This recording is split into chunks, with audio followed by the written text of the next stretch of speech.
El arte de amarse a sí mismo. El difícil arte de amarse a sí mismo. La ambigüedad de un término, una diferente valoración. Hablar de amor propio tiene connotaciones muy negativas. Dentro de la espiritualidad cristiana siempre se ha condenado esta actitud como si se tratara de algo indigno y pecaminoso. Se valora con un sentido peyorativo, pues parece un serio obstáculo para la experiencia del verdadero amor, que supone una apertura de sí mismo al encuentro y la comunión con las otras personas. Querer suponer salir del propio yo para poner en el otro el centro de nuestro interés y preocupación. Y nada hay más opuesto a este altruismo generoso que permanece cerrado a los demás sin que nos afecten más que los problemas personales que cada uno puede tener en su interior. El prójimo se aleja de tal manera que deja de ser próximo y se convierte en un huésped desconocido, que despierta recelos y hasta ciertas hostilidades. Bastantes conflictos y tensiones hay que soportar en la vida como para dejarse invadir por los que padecen los demás. Sin embargo, a pesar de esta primera valoración espontánea tan escasamente positiva, no creo que exista una virtud tan difícil de alcanzar como amarse a sí mismo. Un verdadero arte que, por prejuicios y falsas interpretaciones, no hemos aprendido con mucha frecuencia, ni entraba tampoco en los objetivos de una buena educación o de una pedagogía espiritual. La meta se colocaba en el extremo contrario.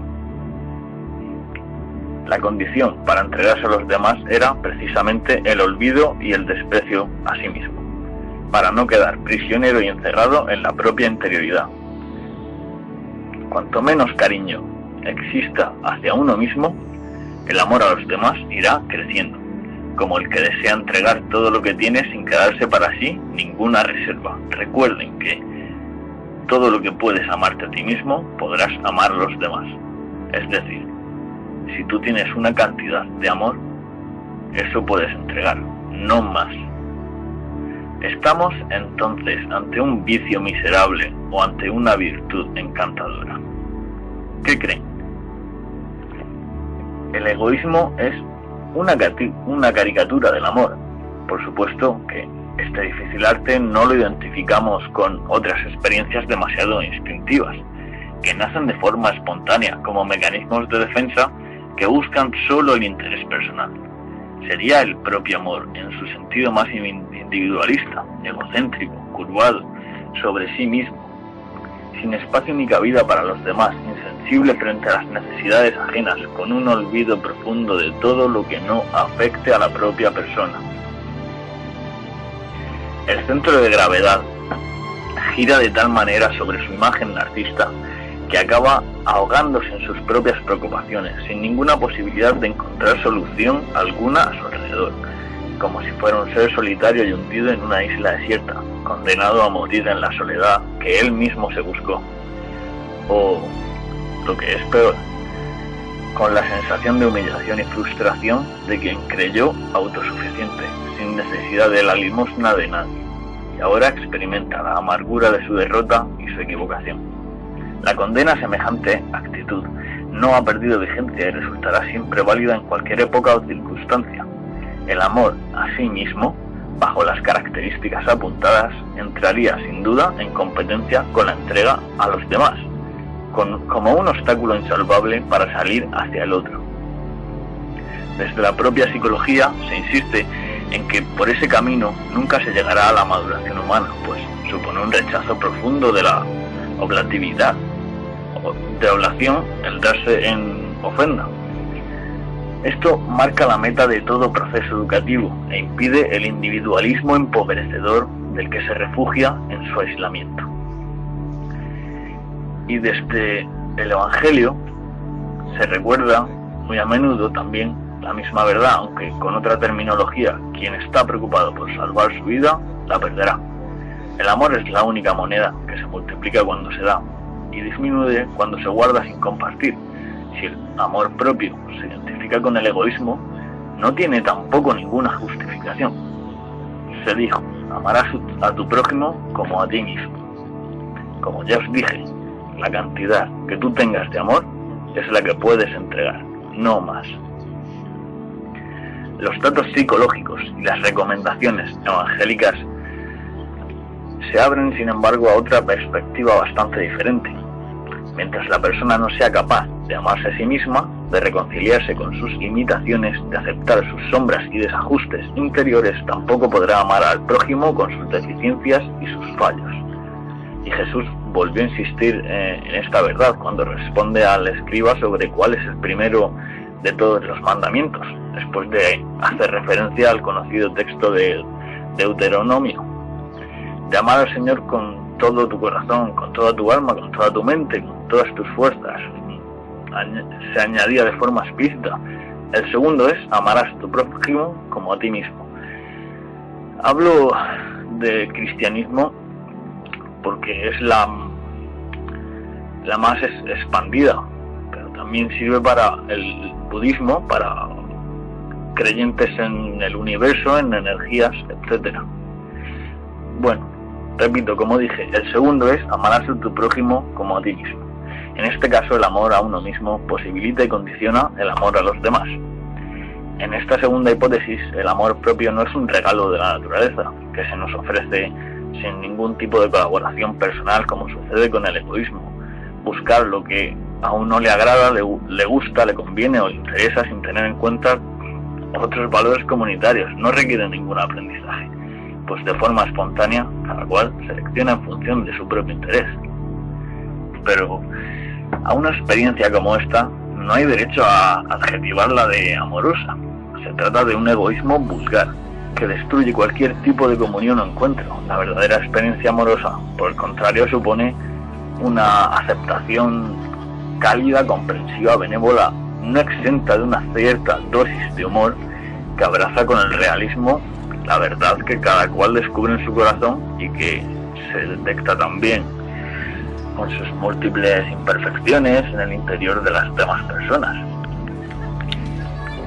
Y es aquí, en este abrazo de reconciliación con todo lo que uno es, que lleva colgado en la espalda de su existencia, y no simplemente con lo que uno sueña ser, donde el amor se convierte en un arte y exige una pedagogía adecuada. Los datos de la psicología, la imagen de un yo ideal y perfeccionista.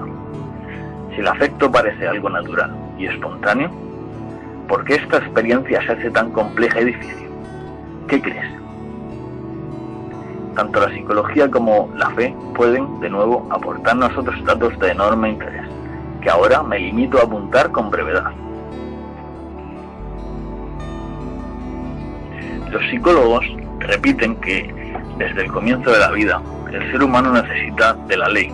Es el principio de la realidad, que modela y configura nuestro mundo pulsional, anárquico y caótico por su propia naturaleza, para que la conducta se humanice y deje de estar regida por el principio de placer, del gusto, del capricho interesado. La ley simboliza en la figura del padre, limita y coarta la actividad instintiva del niño, para introducirlo en un mundo diverso, donde predominan otros criterios que regulan el comportamiento y posibilitan el acceso a lo cultural. La norma exterior, con su dosis de coactividad y violencia externa, aparece entonces con un elemento pedagógico insustituible para la maduración psicológica de la persona. Es cierto que la obediencia a estos imperativos está motivada por una razón profundamente egoísta. Esto es el precio a pagar para no sentir el rechazo de los padres y encontrar una acogida benévola que ofrezca al niño el cariño y la seguridad que necesita por encima de todo. Si se adapta a las frustraciones y límites que se le imponen, es porque detrás de esa privación inmediata hay algo que anhela con mayor ilusión: el no sentirse como extraño, huérfano y solitario en su propia casa, el poder experimentar la alegría benéfica de una aceptación y ternuras amorosas. Por eso, desde pequeños, se nos presenta un yo ideal, narcisista, estético, perfeccionista, que responde de alguna manera a las expectativas que los demás proyectan sobre cada uno.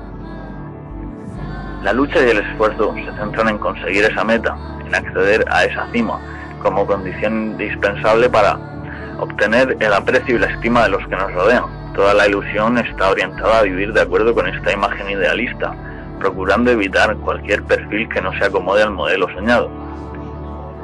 Una imitación defectuosa rompería también la sensación de ser querido y aceptado, al no cumplir con una exigencia implícita de este contrato. Un contrato me refiero a lo establecido por la sociedad. ¿Me entendéis, verdad? El narcisismo interior, vamos a hablar de esto un poco, para que os quede más claro. Una máscara que oculta y encubre, para mí es el narcisismo interior, una máscara. Bien, toda serie de normas, ideales, pautas de conducta, prohibiciones, imperativos sociales, experimentan un proceso constante de interiorización en la conciencia, hasta llegar a convertirse en un eco exacto de la autoridad externa. Como pasa con los niños, poco a poco van aprendiendo el comportamiento en sociedad. Este es un mecanismo que resulta muy importante para el control de las pulsiones, los impulsos. ¿Por qué? Si la prohibición viniera siempre desde fuera, aparecería como algo frustrante y molesto de soportar a largo plazo. Si alguien tuviera que ir detrás del niño, aunque ya creciese y fuese mayor, tuviese que ir a alguien detrás de él todo el tiempo diciéndole lo que se puede y lo no se puede hacer, sería insoportable. Así, por este mecanismo connatural comienza a funcionar la conciencia, bajo una aparente autonomía, cuando la obediencia a sus llamadas en realidad está motivada también por razones interesadas. Lo que ahora se busca es el premio y la recompensa que brota del propio corazón por el deber cumplido.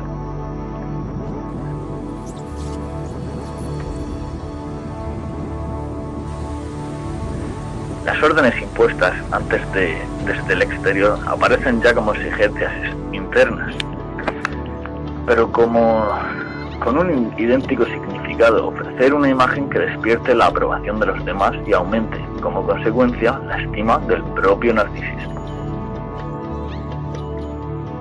En estas condiciones, la educación corre el peligro de configurar sobre todo la conducta exterior, la máscara inevitable que forma parte de nuestra personalidad, y con la que encubrimos aquellos elementos que o no queremos traslucir hacia afuera, o incluso permanecen ahí reprimidos, sin que el propio sujeto reconozca su existencia. De esta forma no se descubre ningún aspecto que hiera dolorosamente al yo ideal e impida el aprecio comunitario, la autoestima del individuo. Lo importante es acomodar la conducta a las pautas que reportan la buena fama. Todas las otras tendencias que podrían rebajar la estimación conseguida tienen el peligro de ser arrojadas a la sombra y marginadas de la conciencia para evitar sus efectos negativos. Por eso se ha dicho, con razón, que la verdad del ser humano es, sobre todo, lo que se oculta y encubre, la cara oculta del ser humano, hacia el encuentro con la verdad. La famosa búsqueda de la verdad. Esta aparente inocencia es demasiado frágil y quebradiza. El propio sujeto reconoce el desajuste entre lo que refleja su imagen externa y la realidad tan distinta de su mundo interior. ¿No os ha pasado que en vuestro mundo interior os creéis una persona de una forma y en el exterior quizás os decepcione el resultado que os da? Bien. La realidad tan distinta es un mundo interior, donde constata otras múltiples dimensiones más vergonzosas que nadie conoce. La sensación de una cierta hipocresía se hace casi inevitable. Aunque no quiera mentir, sabe muy bien que transmite hacia afuera la parte mejor de su corazón, mientras que por dentro saborea en silencio el dolor de sus pequeños fracasos.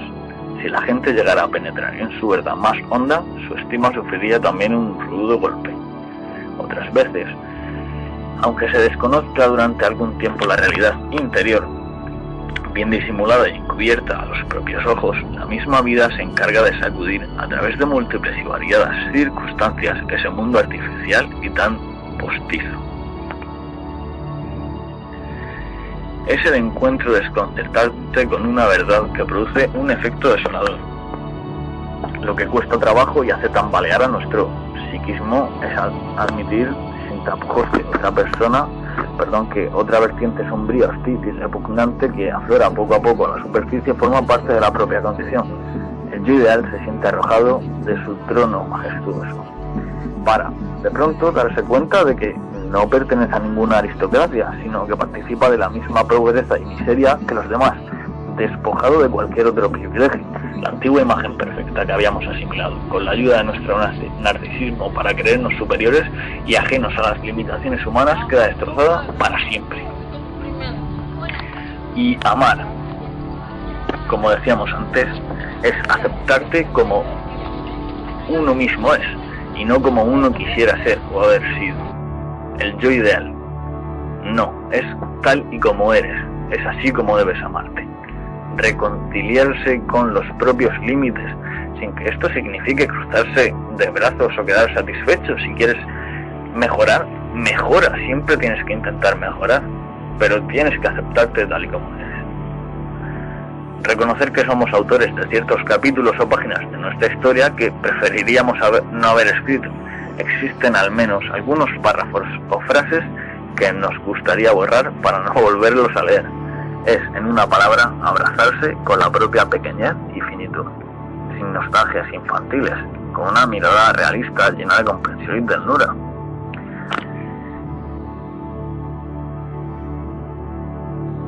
Ahora quiero hablaros del ideal evangélico.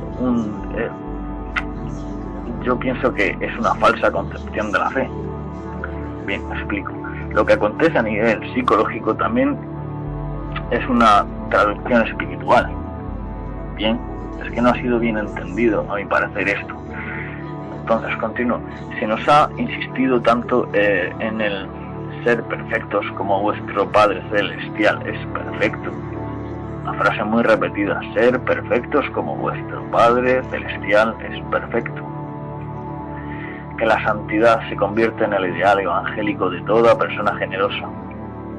La meta seguía siendo una conducta donde no hubiera fallos ni deficiencias. Los esfuerzos continuos, la vida ascética, las prácticas de piedad estaban orientadas hacia este objetivo. El fariseo que todos llevamos agazapado por dentro realiza su trabajo en silencio, pero con una eficacia impresionante. Lo que pretende es provocar aquella actitud que al corazón impermeable a la experiencia divina. Dios mío, te doy gracias por no ser como los demás. Otra famosa frase. Cuando todo el empeño y todas las energías se consagran en esta tarea, como si fuera el ideal cristiano por excelencia, es muy comprensible que, al detectar los fallos, incoherencias y debilidades, se produzca el desencanto y la desilusión. El fracaso que antes vivía a un nivel humano y narcisista se hace más doloroso para su dimensión religiosa. Lo que ahora está en juego no es el cariño y el aprecio que viene de las personas, más accidental y secundario para el creyente, sino el beneplácito de Dios. El sentimiento religioso agranda aún más la vivencia de la fragilidad, con la que tampoco se busca la reconciliación. Sería como hacer las paces con algo que impide la amistad y cercanía del Señor. Una falsa concepción de la fe hace aún más difícil el abrazo amoroso con la realidad. Sed compasivos con vuestro Padre, tal como vuestro Padre es compasivo con vosotros. Ahora bien, si la psicología nos dice que la primera condición para la maduración personal es enfrentarse con los propios límites y frustraciones, abrazarse amorosamente con los fallos y deficiencias, el Evangelio también insiste con mayor fuerza en que el ideal cristiano no es la perfección estética ni la satisfacción farisaico del que elimina cualquier fallo con su conducta. Los exegetas están de acuerdo en que el adjetivo perfecto es un antropoformismo que Mateo utiliza proyectándolo sobre Dios, una cualidad que solo se puede atribuir al que por su naturaleza es deficiente. En este sentido, la perfección es un término destinado únicamente a los seres limitados. El gran ideal que aparece en el Sermón de la Montaña lo recoge con mucha mayor precisión el texto de Lucas: sed compasivos como vuestro Padre es compasivo. La recomendación que aquí se nos hace es la de reproducir en nuestra conducta los atributos específicamente divinos, la compasión y la misericordia. Y nadie es capaz de imitar la compasión y misericordia del Padre como lo hizo Jesús, que llegó a dar la vida por sus amigos como gesto supremo de amor. Seguir a Jesús, a los creyentes de Cristo. Sigan a Buda, a los budistas. Sigan las energías, a los creyentes de las energías y el universo. No es andar preocupados por la propia perfección, como si su amor y amistad fuesen fruto de nuestro esfuerzo y buen comportamiento, sino caminar tras sus huellas, intentando hacer de la propia vida una ofrenda, como ellos hicieron la suya, para ponerla al servicio de vuestro Dios y de los hermanos. Lo que importa más allá de las limitaciones y debilidades es jugarse la vida por los demás, esperando que vuestro Dios realice su obra de manera gratuita. Y para vivir la gratuidad de la salvación, nada hay mejor que el reconocimiento de la propia menesterosidad e impotencia. A través de los múltiples fallos e incoherencias personales. Otra frase cristiana para que habite en mí la fuerza de Cristo. Otro canto a la debilidad. ¿No lo creen? Desde esta perspectiva, no hay mejor regalo que experimentar como Pablo, un aguijón hundido en la carne que nos recuerde la verdad evangélica tan difícil de asimilar, que la fuerza de Dios pone su tienda en todo tipo de flaqueza y debilidad. Por eso, la vida cristiana no consiste tanto en superar, sino en gloriarse de la propia incapacidad, para que habite en mí la fuerza de Cristo. ¿Entendido? Hasta que no vivamos cualquier pobreza personal como un canto de gratitud y alabanza, no será posible esta reconciliación con la verdad que duele y nos satisface. Es así de cierto. ¿Están de acuerdo conmigo? Es un proceso sin duda molesto y desconcertante, pues nunca agrada descubrir la miseria inédita, de encontrarse de nuevo con lo que se ha querido eliminar en tantas ocasiones. La mejor ayuda humana y psicológica que puede prestarse en estas situaciones es hacer sentir al otro la presencia de alguien que le acepta y le quiere tal y como es, a pesar de la opacidad de su interior.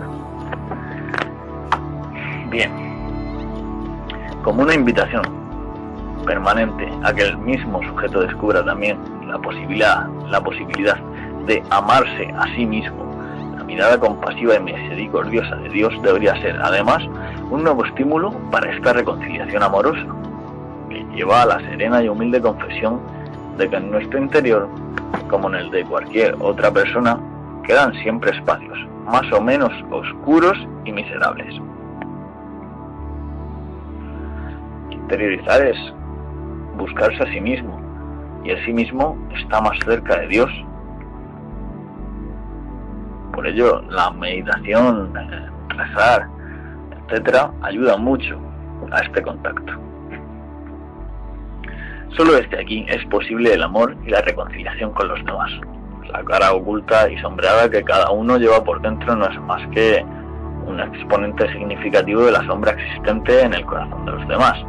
Por eso, la persona incapaz de reconciliarse con los elementos negativos de su interior, ya sea porque los ignora por completo o porque no desea aceptarlos de ninguna manera, está imposibilitada también para comprender amorosamente la existencia de estos mismos componentes en las conductas ajenas, tal como el rechazo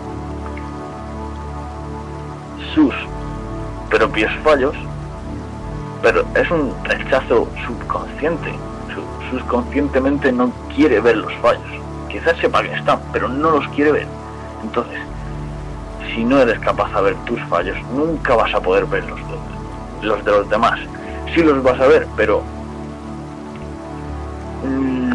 no los verás con la comprensión, los verás desde la crítica. Bien, el rigorismo y la intolerancia, que vienen ahora muy a cuento. Raíces psicológicas. Son raíces psicológicas. Podríamos decir, por tanto, que cualquier forma de rigorismo, la rigurosidad, la riña, ¿cómo decirlo?, las quejas, ¿bien?, que conduzca al escándalo, al desprecio, a la incomprensión o a la condena un tanto apasionada, aunque se pretenda justificar con una serie de argumentos racionales, es la consecuencia lógica y la señal manifiesta de que la persona que así se comporta no ha llegado a concederse con una cierta profundidad o pretender condenar en el otro lo que desea aceptar de ninguna manera para sí. Cualquier tipo de intolerancia hunde sus raíces en estos niveles profundos de nuestro psiquismo.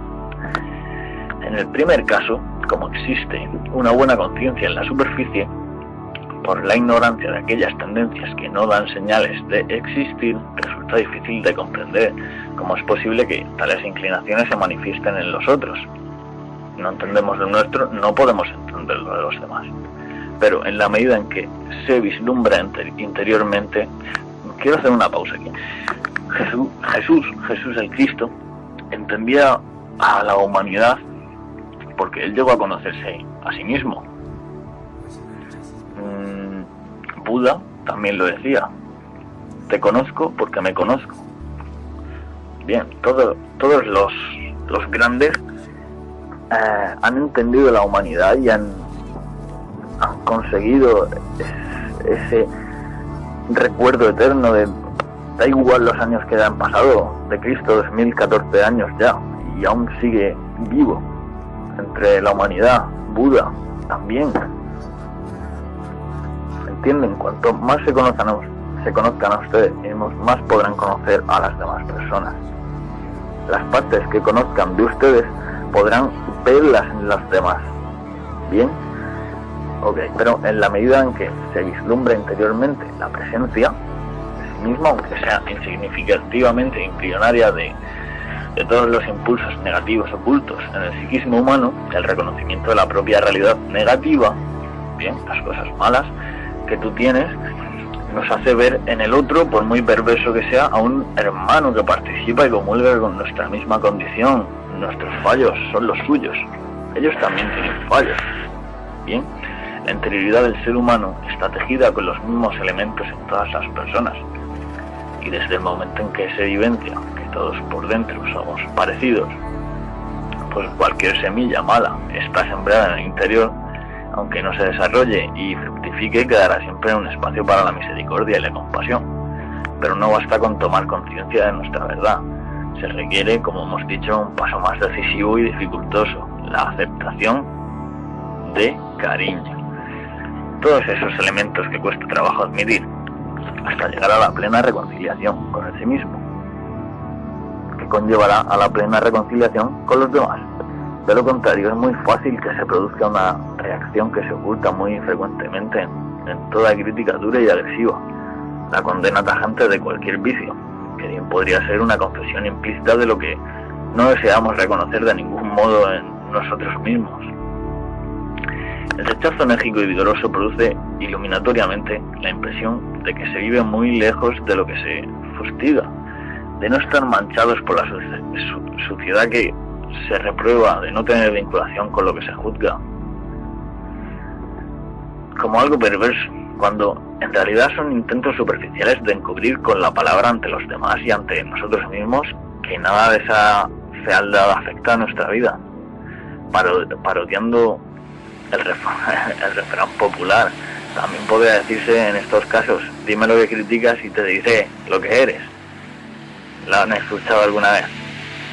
La fidelidad a las personas, a las propias ideas que se tienen, y la valoración negativa de ciertas conductas hay que mantenerlas cuando nacen de un convencimiento honesto y razonable. Ser tolerante y comprensivo no exige la renuncia a los criterios personales, pero nadie consciente de su realidad limitada y reconciliado con ella se atreverá a rechazar con rigorismo e incomprensión exaltada ninguna conducta, por muy perversa que sea.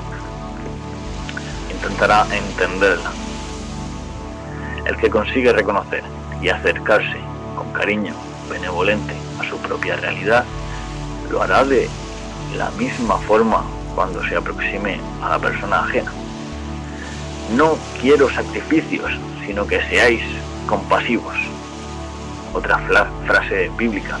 En cierta ocasión, cuando los fariseos se escandalizaron al verle comiendo con publicanos y pecadores, Jesús solamente quiso que aprendieran lo que significa. Yo no quiero que me ofrezcan sacrificios, sino que sean compasivos. Sí, en lugar de gastar tantas energías en obtener una buena imagen que cautive a los demás, o en conseguir una perfección absurda para atraer el cariño de Dios, hubiéramos aprendido a querernos como somos. Se daría una transformación gozosa de la propia personalidad. El cariño, la comprensión, la benevolencia y la misericordia hacia uno mismo nos capacitarían para que las relaciones con los demás estuvieran impregnadas de los mismos sentimientos. Incluso avanzaríamos mucho más por la senda de la perfección, ¿no creen? Pero sin necesidad de contabilizar los progresos y hasta con un balance deficitario, tantos números. La preocupación estaría puesta no en cómo gratificar nuestro narcisismo, sino en cómo realizar la ofrenda de la vida, porque la ternura de Dios se ha hecho presente también en nuestra mirada. Ámense. El problema no consiste en que nos queramos demasiado, sino en que no amamos lo suficiente para que ese cariño nos abra y vincule a los demás. Es un arte difícil de aprender, sobre el que la psicología y las religiones están de acuerdo en su urgencia y necesidad. Espero que te haya gustado este vídeo y que, si te ha iluminado, lo compartas con otros para que también a ellos pueda iluminarles, que los haga reflexionar sobre su verdad interna, sobre el amor, sobre sí mismo. Si amas a los demás, compártelo. Si te ha gustado, haz clic aquí abajo en me gusta y suscríbete si quieres seguir viendo vídeos de este tipo. Espero que me dejes tus comentarios, los iré leyendo, contestando y demás, ya que durante todo este vídeo te he hecho unas cuantas preguntas, y sobre todo espero que te haya iluminado, aunque sea un poquito, este vídeo, y que comiences a perseverar en el arte de amarte a ti mismo. A ti mismo. Hasta pronto.